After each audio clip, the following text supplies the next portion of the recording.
And he showed me like a gun, and I was like, "You got a gun? Okay, like, what does that mean?" And then he was like, "Well, I picked up this dude. He didn't give me no names. He just said he picked up a dude, and when he picked him up, he was going to pick up a girl, and then he was taking them to go, I guess, have sex." There is a stretch of land in western Orange County, North Carolina, that most people will never have a reason to walk. It sits along a utility easement, boxed in by power towers and pine trees, the kind of place that exists to be forgotten. On the afternoon of September 17, 2022, two men riding ATVs came around a bend in that trail and found two teenagers lying in the brush. They weren't moving. They hadn't been for some time. The victims were 14-year-old Lyric Woods and 18-year-old Devin Clark. Nothing about the scene made immediate sense. Lyric was a freshman at Cedar Ridge High School in Hillsboro. Devin was a senior at Eastern Alamance High School in Mebane, a football player known well enough that the crowd got loud when his name came over the loudspeaker. They lived in different towns, attended different schools, and were 4 years apart in age. Investigators would later confirm what their own families didn't know in the first days of the search. Nobody in either household had any idea their child even knew the other. Whoever left them there hadn't left much behind. Devin's phone was gone. So was the gun. It took investigators roughly 36 hours from the moment the two families first reported them missing to actually locate the bodies. A day and a half in which two sets of parents were left imagining every possibility except the one that turned out to be true. What remained after that discovery was a scene that would take 3.5 years and a trial that never fully resolved to explain. Before we continue, if you enjoy well-researched, respectful true crime documentaries that focus on the facts and the people at the center of each case, consider subscribing to the channel. It helps support the work that goes into researching and producing these documentaries, and you'll never miss future cases. Viewer discretion is also advised. This documentary discusses the deaths of two teenagers and contains descriptions of violence, crime scene evidence, and courtroom testimony that some viewers may find upsetting. While graphic images have been omitted, some details may still be disturbing. A Friday night, September, the last ordinary evening either family would share with their children, started like any other. Friday, September 16, 2022. Lyric's mother, Elizabeth Canada, had spent much of the day at the emergency room. Her mother-in-law had taken a fall, while Lyric and her younger sister were out getting ice cream with their grandparents. By the time Elizabeth got home, it was close to 11 at night. She sat down beside her husband, and a few minutes later, Lyric came up behind them, wrapped her arms around them both, told them she loved them, and said she was heading to the shower before bed. It was an unremarkable thing for a 14-year-old to say to her parents on a Friday night. It was also the last thing Elizabeth would ever hear her daughter say. The next morning, when Lyric didn't come out of her room, her younger sister went to check and came back crying. Lyric wasn't there. Elizabeth called Lyric's father on the chance he'd picked her up in the night. He hadn't. That was when she told her husband to call 911. Across the county line, in Mebane, nobody in Devin Clark's house realized anything was wrong yet. He was 18, old enough that a missed night didn't automatically read as a crisis. It was his father, Dexter, who reported him missing that Sunday morning, unsettled that his son's calls kept going straight to voicemail. Two households, two versions of the same missing night. Neither family yet aware their children's disappearances were connected, or that both were already gone. Two lives, no reason to cross Lyric Woods, was, by nearly every account collected in the years since, defined by warmth. She was new to high school, still finding her footing between volleyball, group chats, and whatever her friends found funny that week. Family members described someone who could turn an ordinary afternoon into something worth remembering just by being in the room. She was the oldest of several younger siblings and took that role seriously, in the way only an older sibling can. Protective, funny, occasionally a instigator herself. Devin Clark's life ran on a different track entirely. At Eastern Alamance, he played wide receiver well enough that his name got called often, and he played basketball too. But those close to him say sports weren't what defined him. He spent hours recording rap music with friends, treating it as something closer to a real pursuit than a hobby. When he wasn't on a field or in a homemade studio, he was usually on a dirt bike or an ATV, a passion strong enough that his friends later organized a memorial ride in his honor. People who knew him describe a version of Devin that is echoed almost word for word across separate interviews. A good friend, someone who, as his mother put it publicly, had never hurt anybody in his life. Two completely different worlds. Nothing that should have put them in the same car on the same night. That was about to change. The third person in the car. The connection between them turned out to run through a third teenager, 17-year-old Issiah Mekhi Ross, who had moved to North Carolina from Delaware a few years earlier to live with his mother and younger siblings. Investigators would later note something easy to miss at the time. School records showed Ross had briefly been enrolled at Eastern Alamance, Devin's school, for exactly 6 days, from August 29th through September 3rd of 2022, just 2 weeks before the murders. Whether that short overlap was how the two of them first connected was never fully spelled out in court, but it placed Ross inside Devin's orbit in a way that made the eventual car ride far less random than it first appeared. Ross himself would later testify that he and Devin had crossed paths roughly 5 or 6 times before that night. Enough to know each other, not enough to be close. Lyric, he said, was a stranger to him entirely. He'd never met her and never spoken to her before the early hours of September 17th. To the people who knew him in Delaware, and later in North Carolina, Ross came across as quiet and unremarkable. The kind of description that, in hindsight, tends to follow people accused of things nobody expected of them. His own defense attorney would later describe him in court as a loving son and a big brother to 3 younger siblings, someone whose family insisted the evidence didn't match the person they knew. What investigators reconstructed from cell records, carrier data, and Snapchat fragments painted the shape of that night. Just after midnight, Devin had messaged friends looking for a ride, making clear he intended to pay the favor back in kind. He was planning to meet a girl, and he was open about using that as leverage. Ross, driving his mother's white SUV, agreed to take him. On the other end of the conversation was Lyric, using an iPad rather than her own phone, which her parents took from her every night. Through it, she had spent hours quietly planning to sneak out without her family knowing. She sent Devin her address, a screenshot marking exactly where to park, out of sight of the house, and one final instruction: headlights off, and she'd come out to the car herself. Nothing in her messages suggested she knew anything about the arrangement Devin had made to secure the ride. As far as the evidence showed, she believed she was slipping out to see one person for the night, not stepping into a situation involving 2 people she'd never met, one of whom was already deciding what he intended to do with her.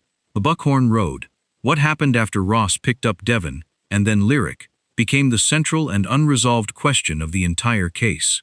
Prosecutors and the defense agreed on very little except the broad shape of it. The 3 of them ended up parked along a rural stretch off Buckhorn Road in the early hours of September 17th. Somewhere in that stretch of time, both teenagers were shot to death. The physical evidence told part of the story. Investigators recovered 13 spent shell casings, clustered in a way that suggested the shooting happened in stages rather than all at once. One grouping near an apparent first confrontation, a second scattered along a trail suggesting movement or flight, and a final cluster beside the bodies themselves. Neighbors independently told investigators they'd heard 2 separate bursts of gunfire that morning, minutes apart, a detail that lined up almost exactly with the casings. Autopsy findings, later confirmed in court, showed Lyric had been shot 7 times and Devin 3 times. Prosecutors built much of their case around one specific claim, that both teenagers were shot in the back while running away from the vehicle, not during some chaotic struggle inside it. To the district attorney's office, that detail alone was enough to call the killings an execution rather than a fight that spiraled out of control. Devin's body also showed signs of having been moved after death. Neither the gun nor Devin's phone was ever recovered. The defense would later claim Ross threw both out of the vehicle's window, sometime between the crime scene and a nearby gas station. But no search, then or since, ever turned up either one. The tip that broke the case. For weeks, investigators had a reconstructed timeline and almost no way to attach a name to it. That changed because of a tip, not forensics. In the days following the murders, both families made public pleas for information, including a post from Devin's mother that spread widely on social media. Among the people who saw it was a young man named Christian Sykes, who had no personal connection to either victim, but who remembered a video call from months earlier with an acquaintance named Issiah Ross. During that call, Ross had shown him a gun and, almost offhandedly, described a night that had gone wrong, details that, once the news broke, lined up too closely with the murders to be coincidence. Sykes came forward. Cell phone records backed up what the tip suggested. Ross And he showed me like a gun, and I was like, "You got a gun? Okay, like, what does that mean?" And then he was like, "Well, I picked up this dude. He didn't give me no names. He just said he picked up a dude, and when he picked him up, he was going to pick up a girl, and then he was taking them to go, I guess, have sex." Ross's phone had traveled the same route as Devin's that night. From Devin's house, toward Lyric's neighborhood, out to Buckhorn Road, in the same window the shell casings pointed to. Afterward, his phone placed him alone at a nearby gas station, where surveillance footage caught him on foot before he drove back toward the crime scene rather than home. Investigators never fully explained, in anything made public, why he doubled back rather than continuing on to Delaware immediately. It remains one of the stranger, unresolved footnotes of the case, addressed only later, and only partially, in Ross's own account of that night. None of this reconstruction would have meant anything without someone willing to step forward and put a name to the phone records. That is what makes Christian Sykes' decision to come forward the hinge point of the entire investigation. He had nothing to gain from it, no connection to either victim, and by his own account, no real reason at first to believe the story he'd heard months earlier was anything more than a teenager showing off. Because Ross was still a minor at the time, his identity couldn't legally be released while the case moved through juvenile proceedings. He didn't wait to find out how long that would hold. After an unrelated argument with his mother over damage to her car, his stepfather, who, in one of the case's stranger details, turned out to be Devin Clark's own cousin, helped him buy a bus ticket back to Delaware, with no idea he was helping a wanted teenager cross state lines. Once there, Ross spent roughly 18 days as a fugitive, sheltered at an apartment complex in Dover by his sister, Issiah Ross, and a second woman, Mackenzie Mitchell. On October 5, 2022, the FBI's Violent Crimes Task Force located and arrested him at that Dover apartment. Both women were taken into custody alongside him and later charged with hindering prosecution for harboring him once his status as a wanted fugitive became clear. Because he was a juvenile, the case first proceeded in juvenile court. Prosecutors petitioned to have him tried as an adult, and in November 2022, with no successful appeal filed against that decision, Issiah Mekhi Ross was formally charged as an adult with 2 counts of first-degree murder. A community waiting for a name. For the 2 months between the murders and Ross's public identification, the case existed in an unusual limbo. Investigators had a suspect in custody, a mounting body of cell tower and forensic evidence, and a community desperate for information. But North Carolina's juvenile confidentiality laws meant almost none of it could be shared. Very, very difficult not to let your personal feelings wander into these types of instances, especially if you're a parent, whether you're a... Orange County Sheriff Charles Blackwood said publicly at the time that the law was ironclad and that his office had no ability to set it aside, even given the scale of public attention the case had drawn. When Ross did appear in court that November, it was a courtroom packed with people wearing shirts reading "Justice for Lyric" and "Justice for Devin." A judge denied him bond, a decision his own attorney pushed back against by insisting Ross had gone to Delaware not to flee prosecution, but simply to stay with family after an argument at home, and that he intended to maintain his innocence throughout. Waiting for trial. For more than 3 years, the case moved slowly through the courts. Ross formally entered a plea of not guilty in March of 2025, a plea he would maintain through everything that followed. In January of 2026, with the trial about to begin, prosecutors offered Ross a plea deal, guilty pleas to reduce charges of second-degree murder on both counts, with a sentence in the range of 20 to 25 years for each. Ross turned it down. No counteroffer was made. He wanted a jury. The trial opened on January 14, 2026, in the Orange County Courthouse in Hillsborough, with jury selection wrapping up that morning and opening statements running barely 15 minutes before testimony began. From the outset, the two sides told almost entirely different stories. District Attorney Anna Orr argued for the prosecution that Ross had murdered both teenagers on that utility easement, shooting them in the back as they tried to run. Defense Attorney Jonathan Trapp countered with something very different, that Devin, not Ross, had shot Lyric first during an argument, and that Ross had only killed Devin afterward, in what Trapp characterized as self-defense. She was yelling at Devin, saying that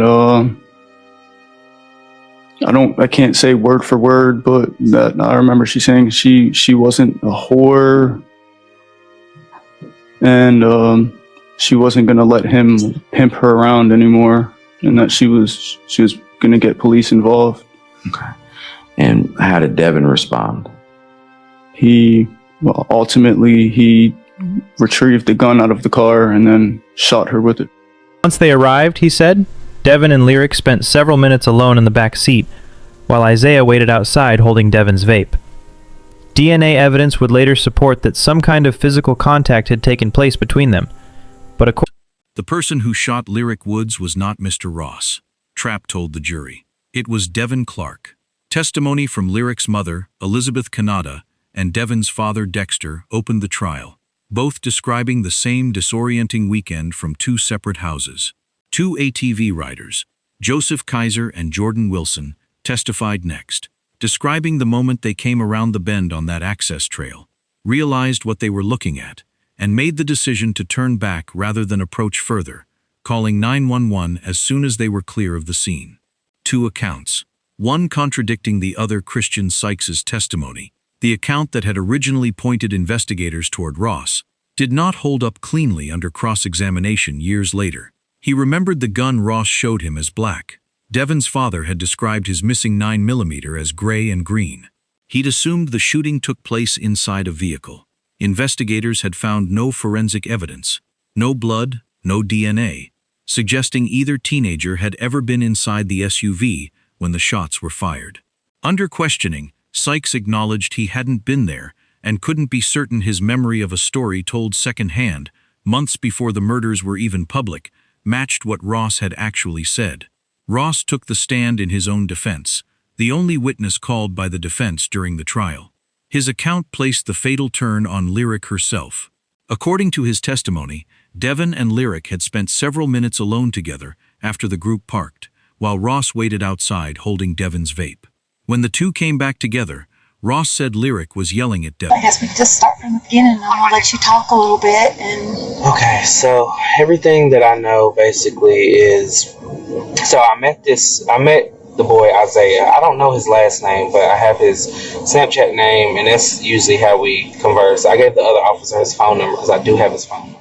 I was like, what happened? And then he showed me like a gun, and I was like, okay, go ahead. And he showed me like a gun, and I was like, you got a gun? Okay, like, what does that mean? And then he was like, well, I picked up this dude. He didn't give me no names. He just said he picked up a dude, and when he picked him up, he was going to pick up a girl, and then he was taking them to go, I guess, have sex. So he was like, but I capped him, and I was like, what you mean? And he was like, well, the dude was holding the beam on me, and I'm assuming he meant like the gun had like a laser type of thing on it. But he was like, he was pointing at him. He was like, I don't like that. And I told him to stop, and I told him multiple times to stop, but he kept doing it. And he said the gun had bullets in it. So then he said he grabbed the gun, and they was wrestling with the gun. And then I'm assuming Devin was like had his finger in it. He pulled the trigger, and he said that the bullet went like near his legs, like that way. He said in between his legs, but that's what he said. And then he said that he like had got the gun from him, and then he said he shot him. And then he said that the white girl, well, he didn't say white girl, but he said the girl that was in the back seat, he said she saw everything, so I turned around and I shot her. Now this is Sunday. That she wasn't going to be used, that she wasn't going to let him treat her that way, that she intended to involve the police. According to Ross, Devin responded by retrieving the gun from the vehicle and shooting her. Ross testified that Devin then turned the gun on him and that what followed was a struggle over the weapon that Ross said he barely survived, despite being smaller and less athletic than Devin. It's where this area, like a punch. Now, if you're pointing to an area, that would be what part of your body? Which shoulder? My right shoulder. All right, so what happens next? Okay.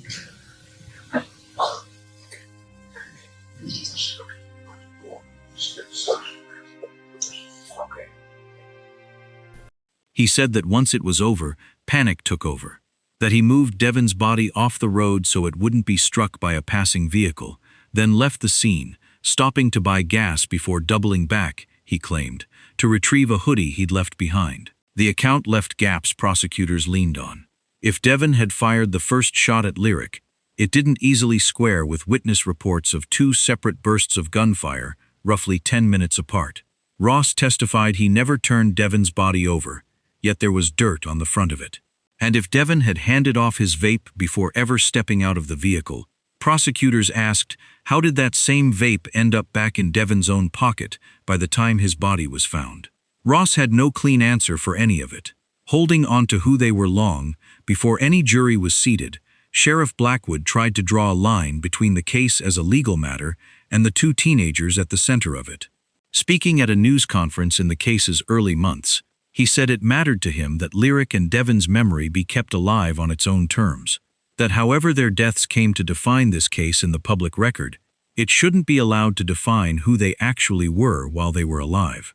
It was a distinction that would matter more than he could have known, because the trial itself was still more than 3 years away, and in that gap, the case would live mostly as a name without a face, an open file with no resolution in sight.